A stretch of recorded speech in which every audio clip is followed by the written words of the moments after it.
All in Sports Network. We love sports.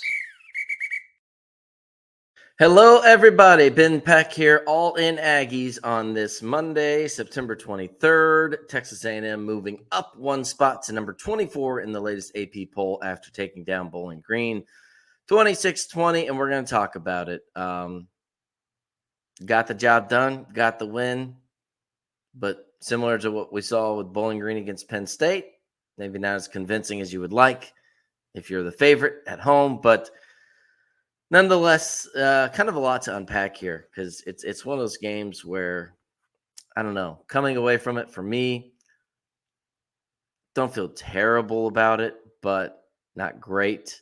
But I also don't know how much we can read into it coming up for the rest of the season. The 2 touchdowns Bowling Green got were both inexplicable, but also I think very easy to fix. At least they shouldn't have gone for touchdowns. They should have at least been able to be contained to a sizable gain. But there are other problems across the field. But as you see with the title of this video, we're going to focus on what's going on offensively. Is this team finding its rhythm?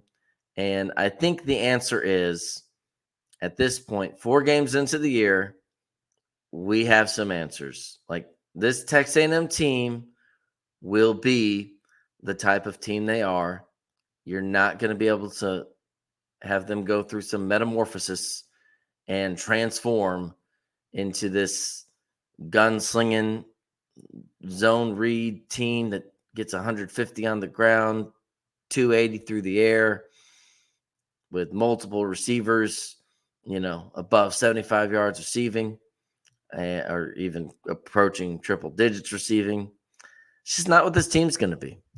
Carter Carls, Gig'em 247, was going through the PFF ratings. Texas A&M now ranks 100th in passing efficiency with Reed, Marcel Reed, and Connor Wigman. 116th in passing yards per game. Tied for 98th in passing plays 10 or more yards. And tied for 117 in passing plays 30 or more yards. If you've been watching the show, that's what we've been asking for. I'm not saying to sling it, 4 verts every other play, but that needs to be on the table as a threat, a little bit more than it is. However, A&M 8th in the country with 256 rushing yards per game. So that's what I mean by saying this is what this Texas A&M team is going to be. They're going to dink and dunk. They're going to run with Marcel Reed. They're going to run. They're going to scramble. They're going to take the occasional shot. They're going to hope their receivers can get separation in the short game and take a 8-yard reception, turn it into 15, 20. But that's kind of the extent of it. This team needs to play with the lead, needs to rely on defense, needs to limit the big plays on defense as they have for the most part. Defensive line needs to play like world beaters to cover up some of the other deficiencies, not even to cover up, but just to be able to say, okay, we're only going to rush so many, which allows us to drop back more in coverage to help out there. Because right now this team is in a dilemma where they cannot stop the run as well as they need to, while at the same time limiting explosive passing plays at the rate that they need to. It's kind of one or the other right now. It's neither are terrible. I'm not saying that, but it's not where it needs to be with everyone kind of operating at the same level. Like I said, for example, you either bring in guys from the secondary or linebackers to help out with the run game, take away from your pass coverage, or vice versa. If that's going to get fixed, I think the most easy, most viable path is for the defensive line to just carry the day. But anyway, let's get back to offense and this discussion at quarterback, title of the video. I said after the Florida game, I thought it was obviously a great win, great moment for Marcel Reed, building block, someone you can see a future with. Maybe someone by the end of the year who you feel is your best option at quarterback. Maybe someone who if you went with him from day one, could have been your best option in terms of all the different scenarios for how this plays out. But I did say I am not ready to give up on Connor Wigman.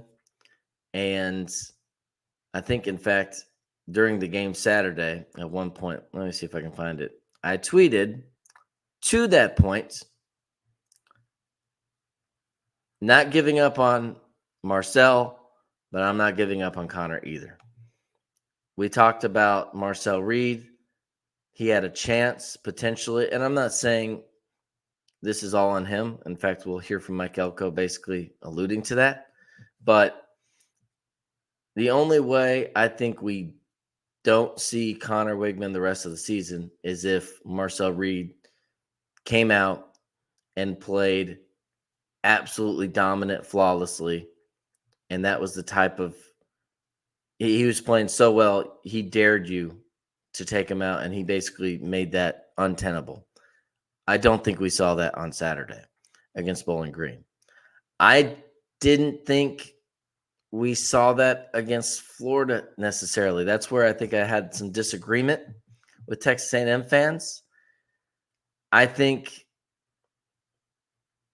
it was a good game against Florida, but really 2 explosive plays on busted coverages, the touchdowns to Theo Ostrom, who he basically replicated that against Florida.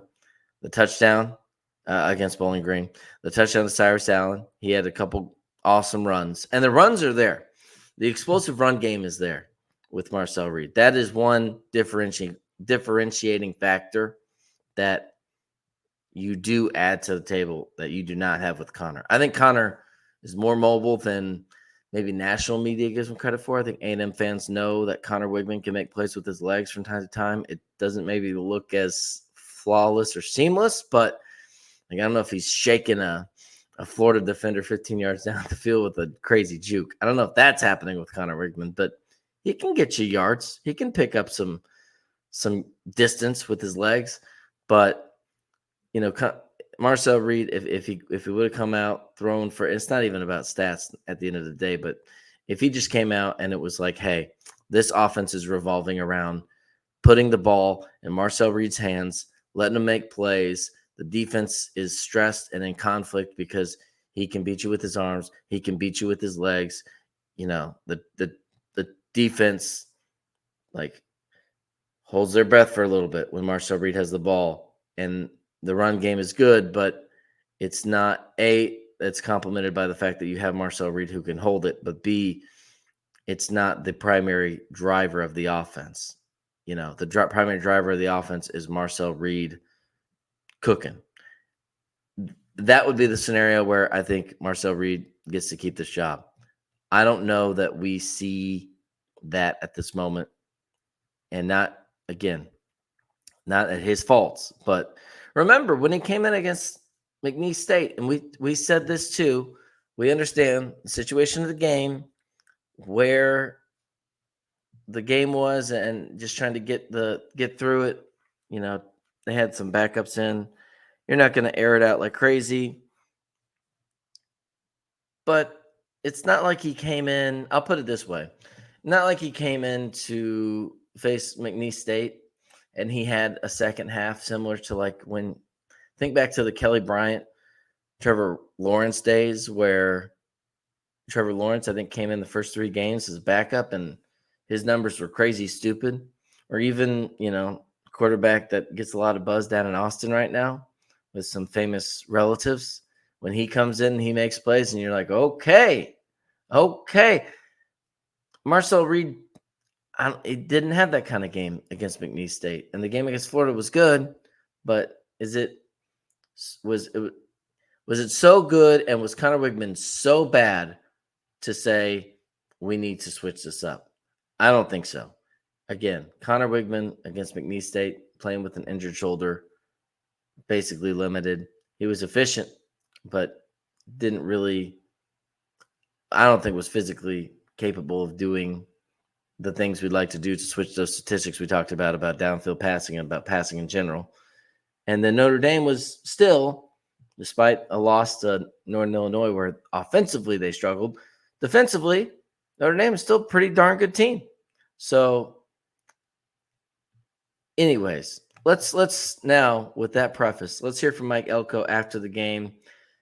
He was asked about if the team did what it needed to do to settle down Marcel Reed in the second half, and this is how he alluded to that. I think you told the TV crew going into halftime y'all needed to get Marcel settled down. Do you feel like you guys were able to accomplish that there in the second half? No.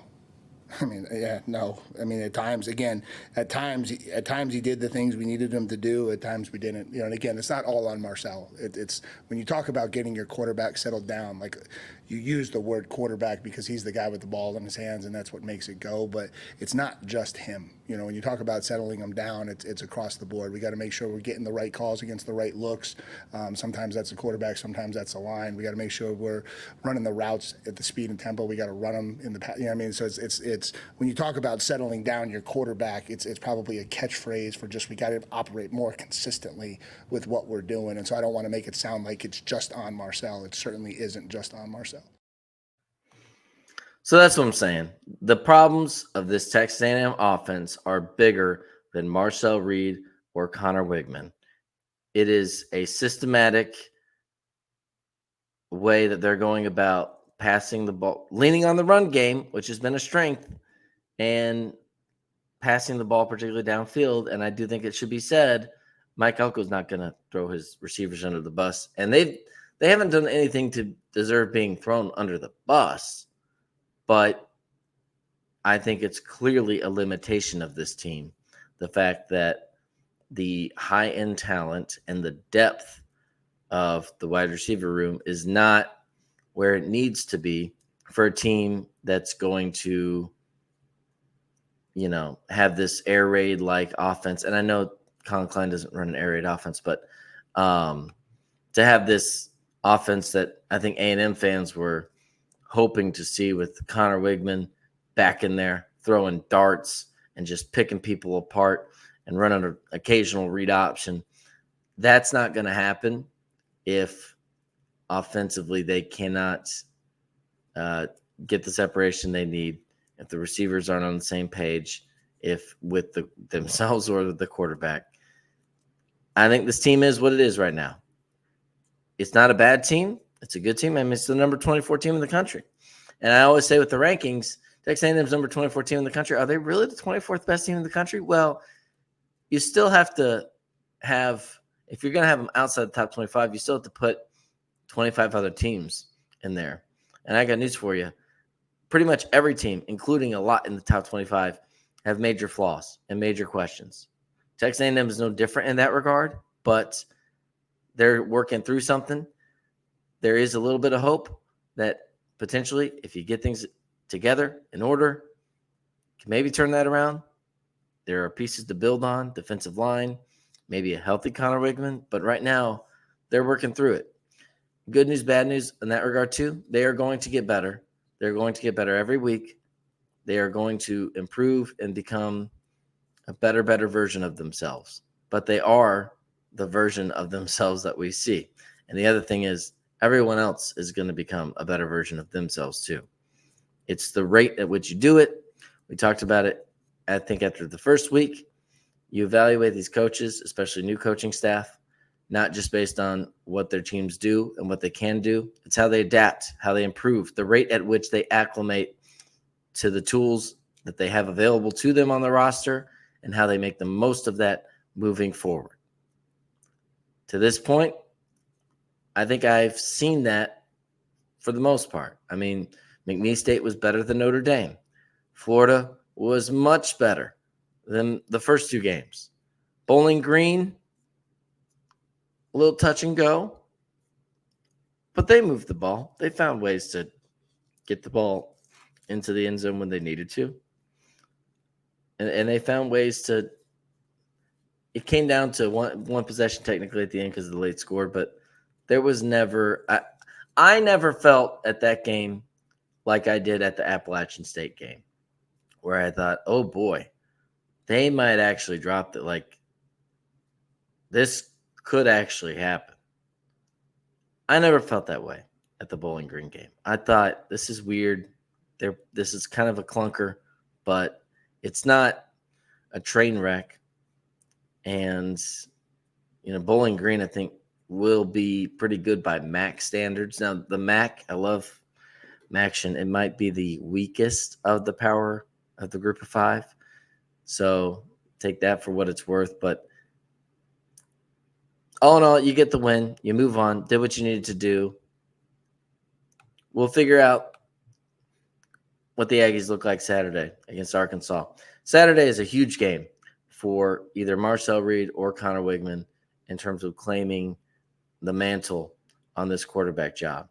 Because if whoever gets to start, if Connor Wigman's available, if he's not, I think this will be a game situation similar to the Florida game, where you can go in and you can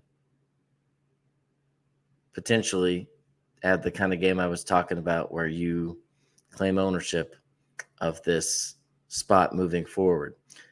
Just speaking to the rest of the game, as Mike Elko said, post-game, we'll lead off with his this is part of his opening statement, and then Nick Scorton on the back end, just discussing sort of the mood I think everyone felt. A win, we'll take it, but not a win that you're ecstatic about either.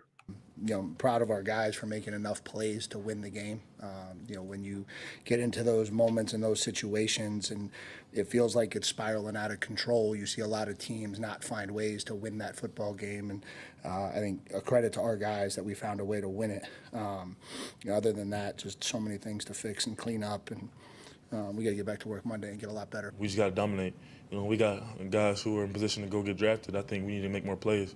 I think we need to stop runs before they get to the second level. And, I think we're going to practice harder. We're going to go and work harder, and we're going to try to stop that. Well, there you go. I like seeing that from Nick Scorton, taking ownership and acknowledging that, look, D-line, we're nasty. We got some dogs. We got some dudes. We need to play like it.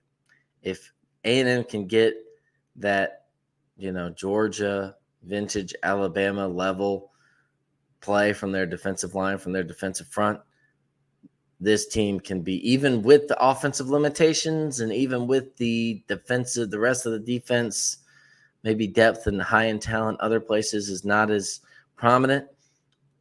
You can lean on that to change games and keep you in games and to cover some stuff up. They've played well to this point, but they have not been, I think, complete game wreckers like they're potentially capable of. We'll see if Arkansas that changes. That's kind of when it started to turn around for them last year. So potentially maybe an opportunity to do that again this week. All right, before we go, I want to revisit the pecking order from Friday. Ben Peck here, All In Aggies, kind of a review, a report card of how the Aggies did on these 5 areas. I was interested to see how they would do against Bowling Green. Number 5, I said wide receiver volume. That's sort of a catchphrase, a catch-all, I should say, for I want to see a receiver or a multitude of receivers pick up significant numbers and prove themselves to be a significant threat in the passing game. Think the vintage LSU teams, the 1 year Ole Miss had with A.J. Brown and Lodge and Metcalf. I understand that, and it was not that level. I'm not saying that, but I'm using those teams as an example to say it wasn't just one receiver. It wasn't just LSU with Odell Beckham is crazy and Odell's getting the ball. I think this team is going to have to be one of those where it's like, Jamar Chase could get the ball, but also Justin Jefferson can get the ball. I couldn't remember who else was on that LSU team. Or, like I said, A.J. Brown or Metcalf. Like, not one guy individually is the guy you have to worry about. It's a multitude of guys who can give you problems. And again, I understand those are all pro wide receivers. I'm using that as an extreme example to make a point. But right now, like, if you're a defense, as an A&M person, I would ask you, if you're a defense preparing for A&M, who are you terrified about defense? Who is the number one threat in the receiving core?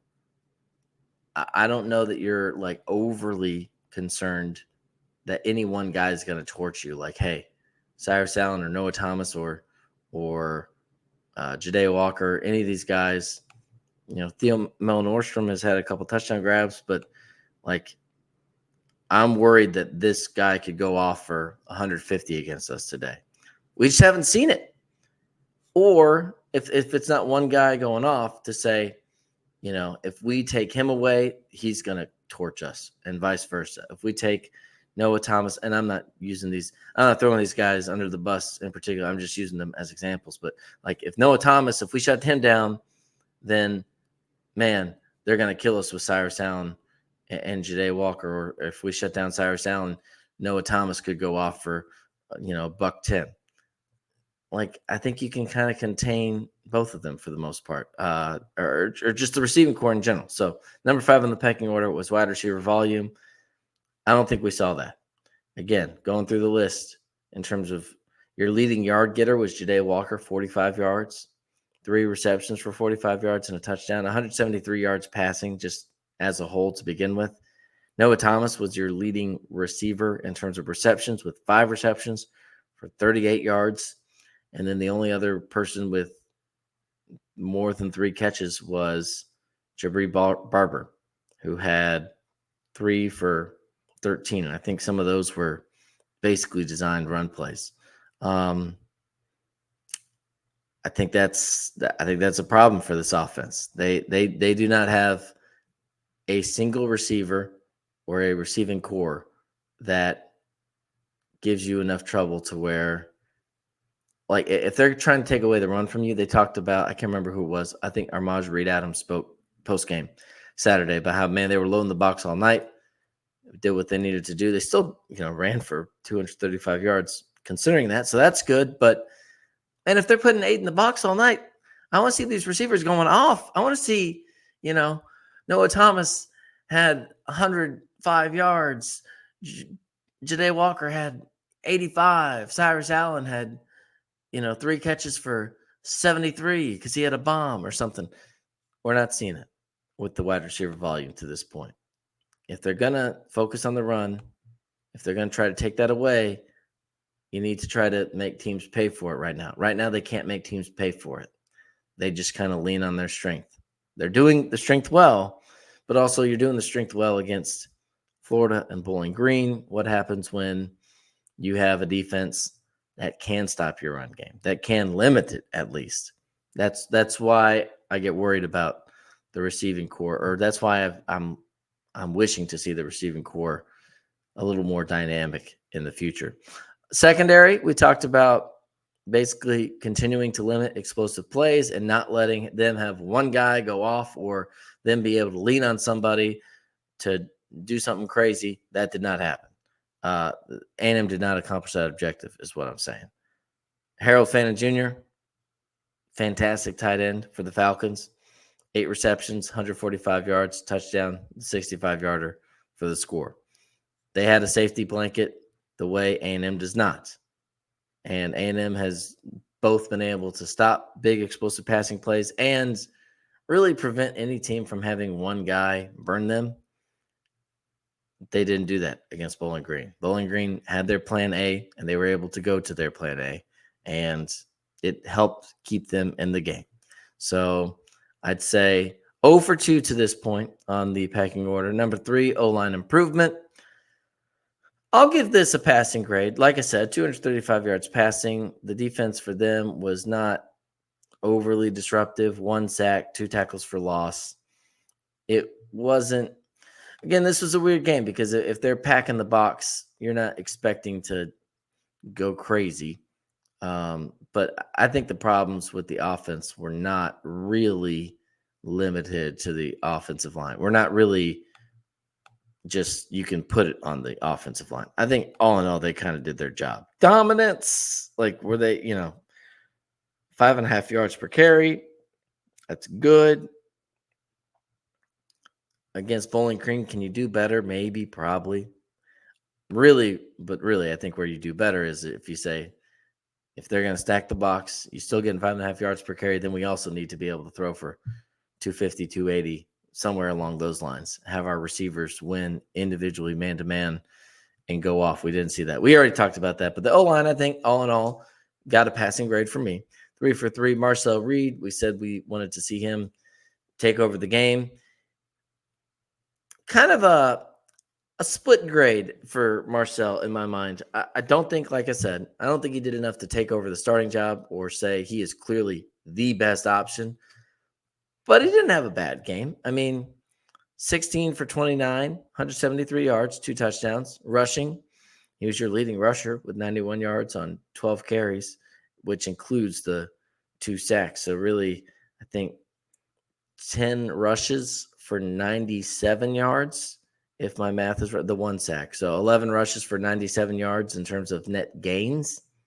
That's not bad. So dynamic, I think we saw that what he can do with his legs is for real. I think we already knew that, but if he's operating at peak efficiency, it's going to look different than what Connor does. If Connor does it, he's maybe going to rush for 50 yards, 40, 50 yards and throw for 280, 300, something like that. Marcel can have an equal impact on the game if he's only throwing for about 200, 225, but also rushing for close to 100. So, their games just look different. I think Marcel Reed, passing grade, not an amazing, otherworldly performance, but still not bad, and did protect the football, importantly. That's one difference where I can't recall in the App State game, but since they were protecting the football, I was not overly worried about the wheels falling off. And number one, the fun one we wanted to see, Cassius Howell, if he could make a play, have a signature moment. I think he had 1 tackle in particular where he did pretty well and kind of was clearly the guy on the play. I'm trying to look for his stats on here. He had 1 tackle, exactly. And I think that one was he was pretty prominent in it, but he didn't have a big pop play. We wanted to see against his former teams if he could do that. I did tweet out a video. It's getting some love. Cassius after the game catching up with all sorts of guys on his team. I'll put the link in the description below on YouTube if you're watching, but that was pretty cool. I think that speaks volumes to the type of teammate he was, how he was respected, how his teammates miss him. His coach came over, gave him a big hug, coaches, plural. So that was cool to see. Didn't necessarily make, a strip sack fumble, but did have his moment. Got the win, 26-20. Onward and upward as we move on. All in Aggies, like, subscribe, comment, let me know what you think. Do you still think Marcel Reed is clearly the option? Or are you Team Connor? Are you Team Marcel, Team Connor? Are you still Team we still need to figure it out? Somewhere in the middle. Let me know in the comments. Like, subscribe, follow me at the Ben Peck on Twitter, and we will see you later on Tuesday. All in Sports Network. We love sports.